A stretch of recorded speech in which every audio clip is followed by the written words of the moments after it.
So, welcome back to Silmarillion Total War for another battle replay, and it feels like it's been a little while since we've revisited Silmarillion, doesn't it? But I have been given a new clutch of what I think are testing replays from the next version of Silmarillion as it gets played, and this one is going to be between the Falathrim, the Elves of the Coast, and the Elves of Valinor, or well, the Blessed Realm of Valinor, we'll call them for here, because I think this is probably the fan favourite faction of Silmarillion in many ways, because they do represent the extremely high quality nature of some of these heavier factions. It's not the biggest battle to ever see the light of day. 15,000 frames, however, for a 1v1 on a relatively open map would suggest that it's not just going to be an outright bloodbath in the middle. We have, after all, seen and will see in the near future as well some much larger scale battles that are actually shorter than this one, so I do feel as though there is going to be more of a considered approach perhaps to this. This is of course the dry lake bed. Silmarillion has got the extra foliage to make it look a little bit different from the one that we're used to over in Reforged, with these rather windswept, almost swamp-like trees, which is a little bit bizarre on a map like this. But yeah, with only two armies on this field, there's going to be plenty of room to manoeuvre for both sides, so flanking is going to be very important. And as for the two factions overall, have a very different style to both of them really. Valinor are a faction which are very much about individual brilliance in terms of their units, and I feel like you will be seeing from Necromancer from Enroth over here playing as them a reliance on that quality, and you need to as Valinor to a certain extent. You're never going to be able to field armies that are quite as big as your foes, but still you are going to be able to fight your way out of situations where the odds are against you, but it does give you maybe a little bit less tactical flexibility than other factions. The Falathrim, on the other hand, are very much about combined arms. In terms of individual strength of units, they do have a few which are very, very capable, of course, but they're much stronger when you combine their different units with one another. So javelin units, archer units, heavier infantry units, medium infantry units and the like.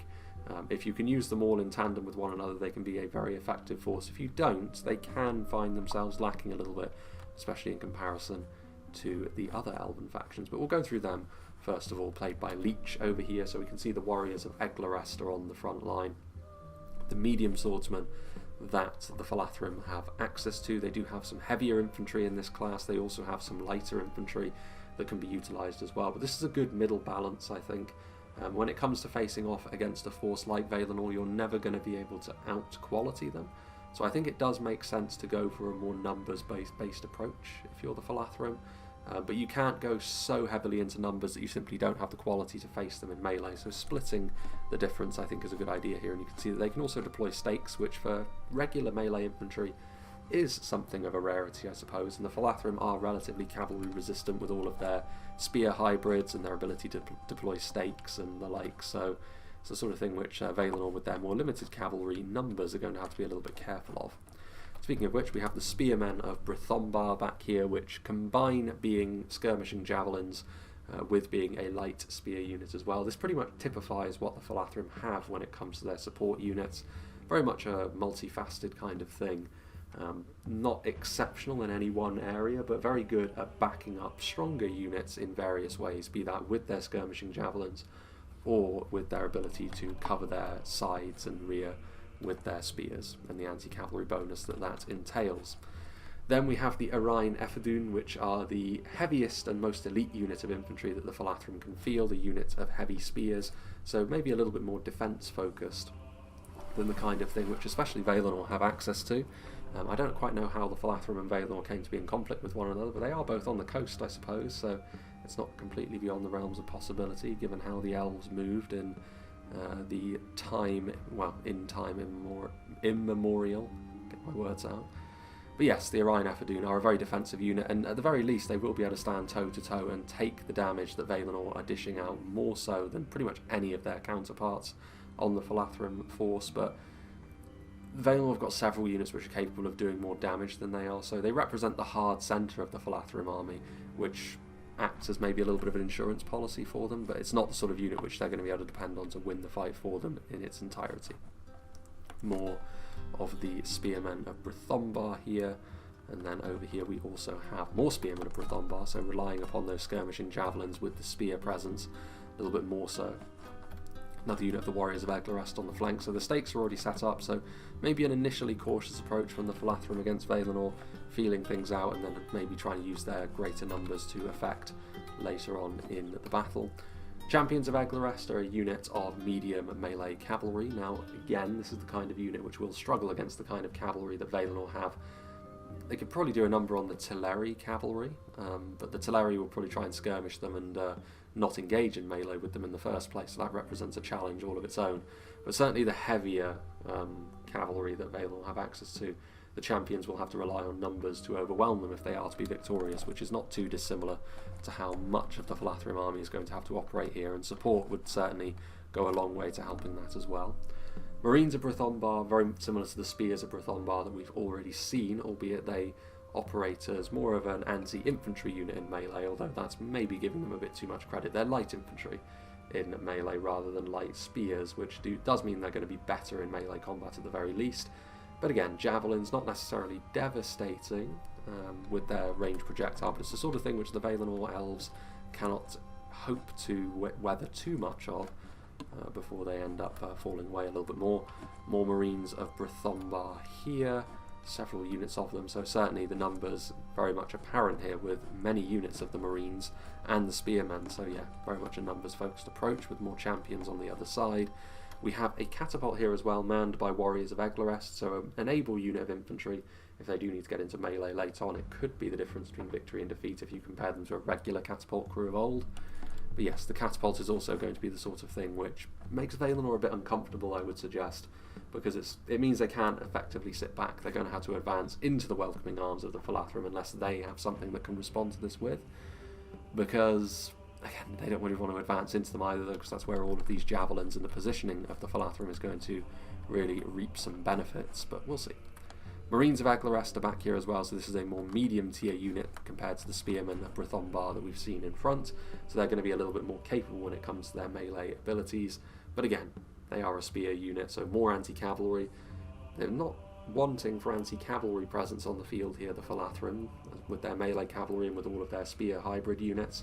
And while the Valinor elves do have access to some really, really strong cavalry units, I would question the necessity to go quite so heavily in here, but still, Leech is very much covered against the mounted forces that Valinor have to offer. Speaking of which, let's head over to this side of the battlefield now and take a look. It looks as though the Necromancer has decided to go for an extremely high quality army, from what we can see anyway. I believe the Teleri units are the kind that can hide, so we may see more of Valinor pop into view as the battle goes along, but based on the kind of units we're seeing, I'm going to suggest that not too many of them, because these are all very, very expensive units. The Kinsmen of Ingwe are, for all intents and purposes, a bodyguard unit even among Valinor and all of the high tier company that they keep. More of a defensive bodyguard unit this. Sword and board units often tend to be. They're very able to weather a storm both in melee and at range. Multiple HP, only the Orion Ephedune from the Falathrim share that distinction, and I think all, actually, of the Valinor units we can see anyway, have multiple HP, so that's something else to consider.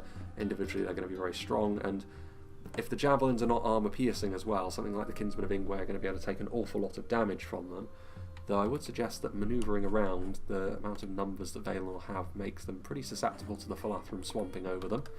Then we have the Tyrian units back here, the Hearthguard of Tyrian and the Sentinels of Tyrian. You can of course see the distinction. We have again a sword and board unit, though this one of a slightly lower tier than the Kinsmen of Ingwe in front of them, though not by much, and they're still multiple HP.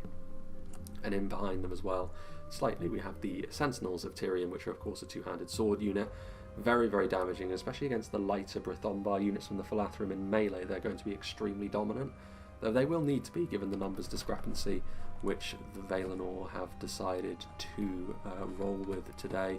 And finally, in terms of infantry that we can see anyway, we have the Adepts of Tulkas, which are an armour-piercing bodyguard unit, even sparser in terms of numbers than the Kinsmen of Ingwe, so that is another trade-off to consider. But any armoured units that the Falathrim have, and really that only is the Orion Ephedune on this occasion, but 1-to-1, the Adepts of Tulkas will very much fancy their chances against that particular foe, and that may be their main mission here, given the situation is what it is, and most of the Tyrian units and the Kinsmen of Ingwe will be tasked with mulching their way through all of the many Falathrim light and medium elves.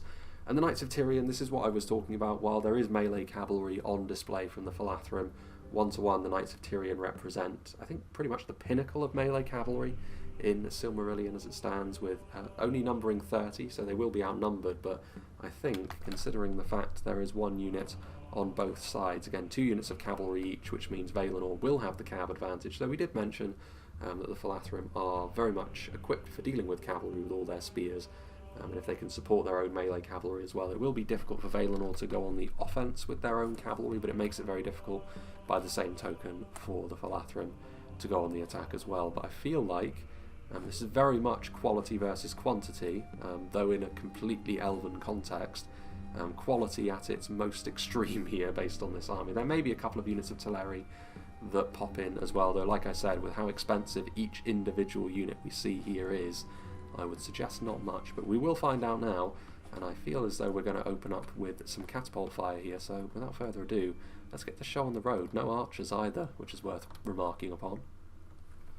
So the issue that I can see here from a Valinor perspective, unless units suddenly pop into existence, is the fact that they are going to have to be the ones to move forward, and they are the substantially smaller army. Although even with the addition of archers, I think the fact that the Falathrim here do have their artillery does mean that ultimately it's not going to be their choice to make, and of course any hits from this artillery, even if they're just glancing blows, are actually going to be fairly significant here. And you can see already some hits have been achieved on the Tyrion units, so it's a very high risk strategy this from Valinor, but the quality of their individual units is so high that they may be able to make it work. Many of the, especially the lighter units from the Falathrim here, the Brithombar ones, are not going to be able to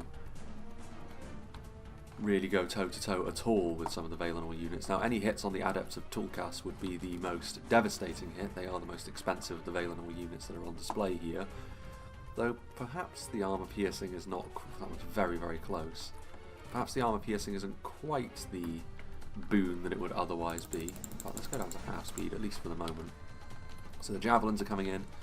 Again, with skirmishing javelins like this, they're not going to be quite as devastating as the hard target javelins. No armour piercing, of course, but Sentinels of Tyrion moving in. The Eglarest units are going to be able to withstand the Valinor units a little bit better, but it's still going to have to be a question of numbers for the Falathrim, so I don't necessarily think they actually want to be doing this layered approach, otherwise the Valinor units will be able to knock them down one by one. I do think it's kind of important for Valinor, or the Falathrim rather, to go all in quite quickly to try and surround and utterly demolish the Valinor forces, keeping one eye of course on the Knights of Tyrion. That is another way that Valinor can equalise the numbers here. At most the Falathrim are going to be able to just pin the Valinor cavalry in place and hope that that will be enough long term. They do have plenty of spears and anti-cavalry tools, but still you would definitely back the Valinor cavalry, and the numbers on horseback between the two sides are much closer with 2 units each, whereas of course the infantry forces much closer. Spearmen of Brithombar already being engaged in melee by Kinsmen of Ingwe. It's been a little bit patchy this from the Falathrim already.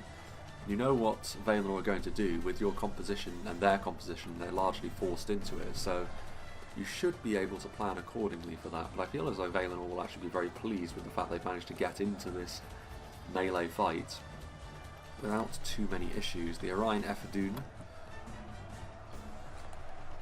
the only unit really which can go toe-to-toe on an individual basis with many of these Valinor units, should be just fine. Good to see over here Warriors of Eglarest trying to go up against the Hearthguard of Tyrion. The Adepts of Tulkas are still dancing around the catapult, cranking backwards, and just in the background over there as well you can see Knights of Tyrion trying to double up on one of the units of Knights, I think, with 2 units of cavalry. Champions of Eglarest, Knights of Tyrion being overwhelmed by the 2 units here, I think. Unless they've gone... yeah, this is surely 2 units of cavalry. Knights of Tyrion, will they have the staying power long term to carry on? Victory seems certain still for the Champions of Eglarest. I mean, if they can win any sort of cavalry fight here, the Falathrim, that will be a huge victory for them, because any sort of hammer and anvil strikes they can mount on the back of the less numerous Valinor lines going to be important here. But they've definitely stacked up more heavily on this side, which is going to force the Falathrim to move their units a little bit more. Some of the adepts of Tulkas still being targeted by javelin men. I don't really think it matters what you target actually here as the Falathrim. There's no bad targets among the Valinor army. Anything you hit, any kills you're able to score are going to be incredibly useful. In many ways actually the two-handed swordsman here, the Sentinels of Tyrion, may actually be the most dangerous unit on the field because of the lighter nature of the Falathrim army.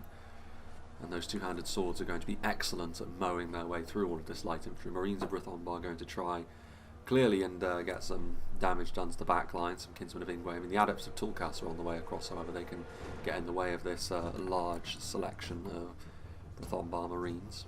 Knights of Tyrion slowly but surely taking damage, but the other unit of them is still way back here. Marines of Eglares still in the backfield, so still reserves for the Falathrim, which is important, of course. Reserves is not really something that the forces of Valinor are going to be able to rely upon. As soon as the adepts are in melee, that's pretty much everything committed, and they're going to have to rely on their strength at arms in order to be able to carry the day. But I mean, as we have a look, the battle has only just begun. I mean, half speed does also impact this, but so far, not a huge amount of damage being done. The Orion Ephedune are actually withstanding Valinor as well, you would suggest, but the rest of the line, Spearmen of Brythonbar already shaken against stuff like Kinsmen of Ingwe. That was always going to be a concern, and they're going to need to commit their reserves pretty quickly if they want their front line to survive here.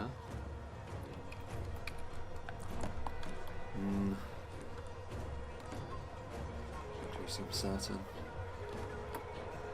Still moving forwards. I mean, this battle is fairly simplistic in the way that it's working out so far. A front line of high quality and the other force trying to position their support just so. This unit of Knights of Tyrion has got a free hit really at these Marines of Brythonbar, one of the units of the Falathrim as well that does not have an anti-cavalry bonus. That's definitely going to play its part. Knights of Tyrion once again come careening into the other unit of Marines, and they can pretty much cycle charge as they please here. This unit of the Champions of Eglares over here though have been able so far to double team the other unit of Knights of Tyrion, but slowly but surely this is also proving to be at best a Pyrrhic victory for the Falathrim, and as soon as the other unit of Knights comes in, it will be the expected result of a Valinor victory on horseback. And I don't know if the Falathrim can afford for that to happen. I mean, in this kind of instance, what sort of units do the Falathrim have? This combined arms approach that they have is all well and good, but you definitely need some punch up front to deal with this kind of force. Something like the Aran Kia-Lim, heavily armoured unit of infantry, but they're more of a defensive force. They wouldn't necessarily be able to do the damage. I think it's going to have to be a certain element of this battle is going to have to come down to chance here, because the catapult is going to have to be the sort of thing which gets a good amount of value off. In all fairness, it's kind of rare that glancing blows alone would actually be good enough for the catapult to be considered worthwhile. But against this level of quality, that is certainly true. The Orion Ephedune are still taking damage, but you can see that they are taking damage at a far slower rate than the other units here. Marines of Brythonbar pushing forward, having used their javelins. I'm willing to assume that the vast majority of the damage done to Valinor so far will be because of those skirmishing javelins. They may not be the most damaging individually, but this sort of ranged attack is important. Nobles of Balar are the unit which I think are really missing here. A phalanx unit, a two-handed spear which can at the very least hold Valinor back. But then Valinor have got equivalent units which you can't be sure if they're going to bring those, and they are of course stronger. There's a lot of damage. That looks like a lot of friendly fire actually, and that may be the beginning of the end. Guard of Tyrion on the way forwards. Knights of Tyrion now double teaming what's left of the Champions of Eglares, so that's going to be a cavalry victory. So far, the quality of Valinor has carried them forward just so, as you would expect. How do the Falathrim recover from this then? Their front line is starting to fall away. They do still have their supporting units. Are the Marines of Eglarest armor-piercing javelins? I can't quite recall. If they are, then maybe they can be the saviours of the Falathrim efforts. At the very least as well, back here, most of these units are Eglarest ones, so they're going to be able to withstand this sort of thing a little bit better, but the Marines are spearmen, so not exactly well suited for dishing out damage in response. We mentioned how useful the spears might be for dealing with Valinor's cavalry, or at least zoning them out, but against the infantry, the spear malice is going to be far more of a liability than it's worth, I would suggest. Defeat almost a certainty here. The Ryan Efferdune are actually winning from the front. Sentinels of Tyrion, one of the few units that have been completely vanquished, unsurprisingly where the Falathrim are at their strongest. But all of the light units so far. We will be able to see how many kills all of these Brythonbar units got, because we are watching from the perspective of the Falathrim. So that will be interesting, and of course, as much as Valinor have got the forward momentum, they could run out of manpower pretty quickly. There is that sort of critical mass where all of a sudden you can find yourself not having enough units and your whole effort falls apart due to lack of manpower. Valinor very much at risk of that happening, even if for the vast majority of the battle they seem to be doing quite well. But so far, they still have enough, I think. Maybe a few more hits from javelins such as that Hearthguard of Tyrion there. Briefly, defeat seemed like a possibility as a result of the javelins hitting them. Maybe that can continue to be the case. Marines of Eglarest. Kinsmen of Ingwe starting to look a little bit tattered. Efforts starting to show. Champions of Eglarest returning. There's still the cavalry. They need to be very careful here about the stakes, but that was very well threaded through there from the Necromancer. Valinor General does fall. I find it very hard to believe that Valinor are going to be routing. I know that the morale in Silmarillion is a little bit more of a central part of it than the current build, anyway, of Reforged. I think morale in the next version of Reforged is going to be a little bit more of a factor in battles like this, but this is a situation where the Valinor units are such high tier that the battle would already need to be lost by Valinor for them to even consider routing. So that is worth bearing in mind. Warriors of Eglarest, the swordsmen taking a charge. I mean, the fact that these are sword cavalry, the Knights of Tyrion, does limit their effectiveness in this kind of battle somewhat. Victory still seems certain for the Hearthguard. Javelins continue to rip through the air overhead. Victory almost a certainty for the Kinsmen. Still though, the Orion Efferdune, some of them are pointing the wrong way, but there's still 47 of them, so their defensive abilities are certainly not in question here. Wouldn't look out of place in Valinor. Still a lot of Sentinels of Tyrion. As I mentioned, I think they are actually the most dangerous unit for the Falathrim's chances of victory, because two-handed swords are going to be the most effective thing against the light and medium infantry focus they have decided to go with their composition. Marines of Brythonbar still with a bit of ammunition. Any support they can offer to their front lines with the javelin still is going to be very, very important. Still though, Marines and Warriors of Eglarest starting to wrap around, and surrounds like this will allow them to bridge the gap in terms of quality somewhat.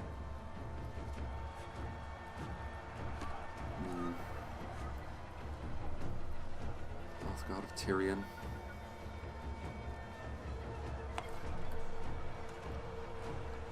Knights of Tyrion moving in, but again, all of the spears, this is where these spears are really going to start to pay dividends. Each charge may still kill units, but you're going to be able to bring down the cavalry a little bit more quickly, though, as they find more exposed units of Marines like that. The Knights of Tyrion have certainly proven to be a very worthwhile inclusion thus far. And they're really struggling to bring down some of the more isolated units. Kinsmen of Ingwe, still only 23 of them, but still managing to look like the victors against over 70 Marines of Eglarest.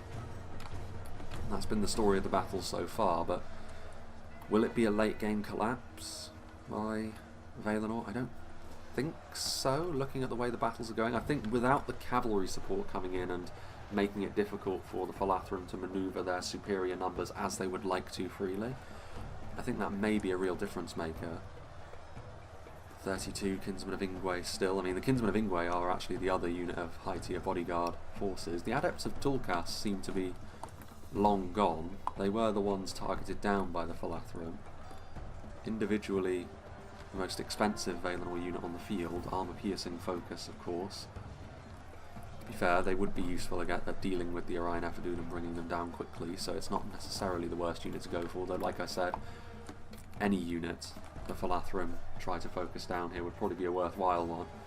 Eklares Marines starting to maybe show the fact that their numbers are coming into their own a little bit. Superior positioning from the Kinsmen, though. Still giving them hope in this battle. Marines of Brythonbar cycling out.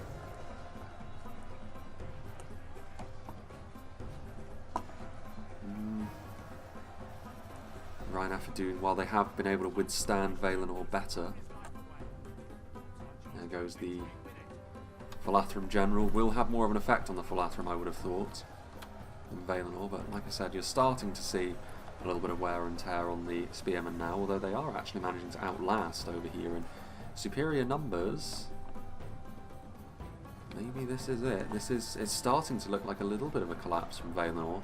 Pocket of resistance down here has been defeated, and that frees up an awful lot of numbers to come over here and assist their bodyguard unit. If they can consolidate here, the Falathrim, they may have too much for Valinor.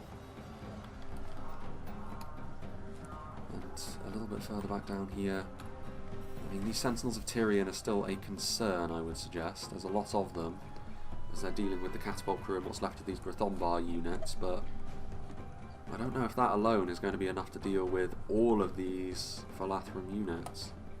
Unless there's some units that they've had hidden all this time. If they've got some Teleri that are going to unveil themselves, some horse archers or the like, late on, when there is no really good response to them. Would be an interesting thing to behold. Lancer forces evenly matched. Still Knights of Tyrion alive. They're going to need to be a little bit more proactive with those knights, so I don't think they're going to be... I think the collapse in the middle over there... Oh, actually two Adepts of Tulkas still doing their thing. Haven't really seen them in action, to be fair. Blending in with the scenery. As I've mentioned, though, I don't know. I think even with the cavalry, there's so many spears left, and there is that unit of genuine quality at the heart of everything as well, and over 40 of them left. I think, very quickly, things turned around from Valinor slowly grinding through the lower tier units they were faced with, to all of a sudden not having the numbers to be able to withstand a unified force from the Falathrim. And this is always the concern that you have when you go this quality heavy. It's not an impossible thing to overturn the numbers gap, but I feel as though Valinor probably would have been better served by having at least a couple of units of Telerian support. Maybe a couple of units of the slingers. I think that would have been enough. If you'd have traded in even just a unit, one of your units of Kinsmen of Ingwe, you could have brought, I think, maybe 2 or 3 units of Teleri, and I think that would have been a much more well-balanced thing. But if you want to go for high-tier units only, it wasn't an impossibility. But there's still Javelin support coming in as well. Cavalry doing its best to try and make sure that that isn't the case at the very least. 24 of them move forward now. I think... Again, skirmishing Javelins only, but any support they can offer is still going to be welcome.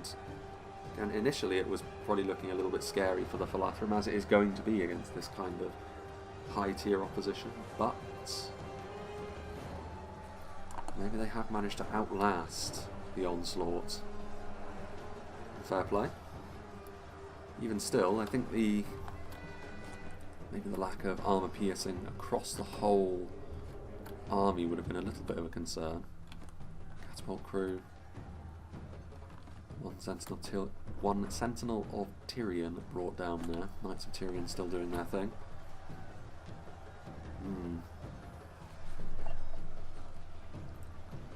16 now, I mean, yeah, Sentinels of Tyrion simply don't have enough, do they?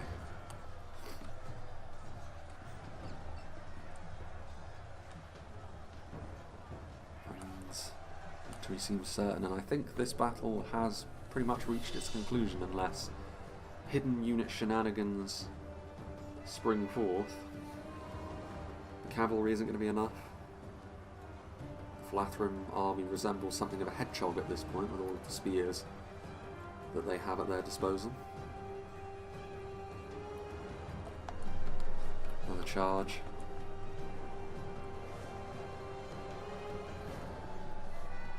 Marines of Aglaras are actually wavering as they move forward. Seen a lot of combat, and yet more is going to be asked of them. They're going to try and bring down what remains of the Sentinels of Tyrion, or at least help to do so. 7 Kinsmen of Ingwe. I mean, technically speaking, I suppose Valinor have got this Falathrim force surrounded, but certainly not to the extent that it would affect the battle overly.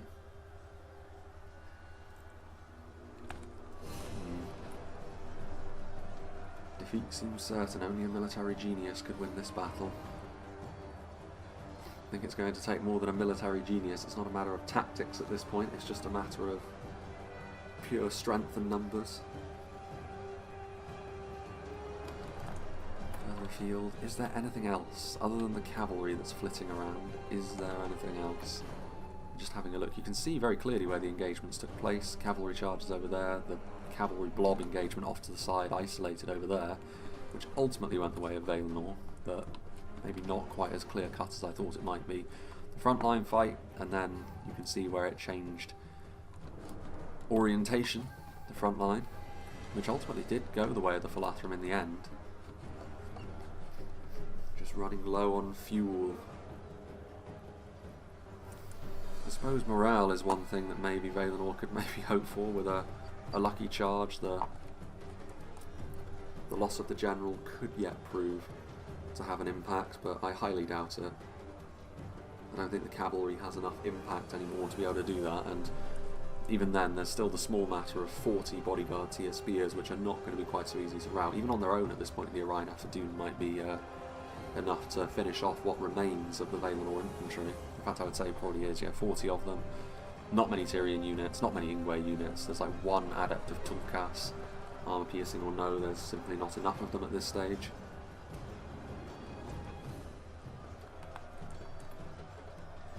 Knights of Tyrion are going to do their best, but 3 of them alone. All of these spears. Kind of a weird battle, this. I mean, this isn't just something that is a case study for Silmarillion, but for pretty much Total War as a whole, and that is, if you go all in for quality only, especially where resources are equal, there's going to be a price to be paid for that at some point. And in many ways, you're going to have to be the one to play perfectly, more so than your opposition. And especially here, where all of the Valinor units were melee focused in some way. The cavalry may very well be charging in and out, but all of the Valinor units were infantry focused. They didn't have any support. And as much as the javelins were not devastating to Valinor, they were still able to do chip damage across the whole way. And without which, the Falathrim probably would have lost. So a well-balanced, well-distributed in terms of resources army is always going to be a little bit easier to play, as we've seen with the Falathrim here, than a one-trick pony kind of army, like the Valinor forces have deployed. Not that this can't work, but especially on an open field like this was always going to be quite difficult, I think. It was a simple tactic, but difficult to pull off in the way, perhaps, that Necromancer from Enroth wanted to play it. In the end, composition-wise, I think Leech, despite some initial worries, perhaps, the composition and the supporting units and how they were utilised was all well reasoned, and looks like that's going to be enough to give him the victory. already done my endgame splash screen wrap up there really, and there's still over 1,000 frames left, but I think we can safely assume what's going to be happening here. Orion Effadoon and Vaglarest pushing onwards as well.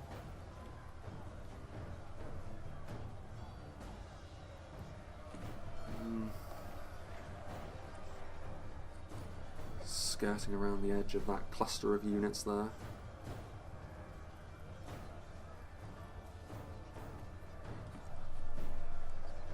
What else do we have going on? There's someone who's dead in midair over here.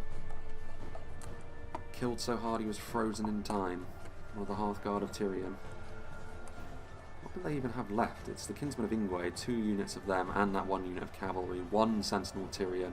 I mean, to be fair, Valinor have slowly but surely shaved down this force to be shaken as well. This is a little bit concerning. Like I said, I think the Orion Effadoon are still far too strong in that regard. Kinsmen of Ingwe are also wavering now. That 1 Sentinel Tyrion is fleeing. Should have stayed in melee. At the very least you had more of a chance of routing the Eglarest TA units. It is now a spear blob. So 1 Sentinel Tyrion, 1 Knight of Tyrion, all that remains. It seems like for the sort of the last third of the battle it's just been slow but sure clean-up by the Falathrim. Their spear malice and the high tier nature of the Valinor forces means that they're kind of difficult to finish off entirely. Orion Effadoon exhausted. Finally there he goes. Run through by one of the Orion Effadoon. May as well just keep this 1 Knight in melee now. Fairly close this, but also the actual outcome of it has been in no doubt for a fairly long time in the battle at this stage. Yeah, 8% the difference. And there we have it. A neat little return to Silmarillion this. It's just a 1v1 for now. I've been given actually a clutch of 1v1s, which I think are as a result of the testing for the updates that they're running on it now, which seem to be getting into the swing of things again. I think I've been given a little bit more of a substantial battle by Tundra's Fox as well, so we'll be seeing that one I think next in the next couple of weeks or so.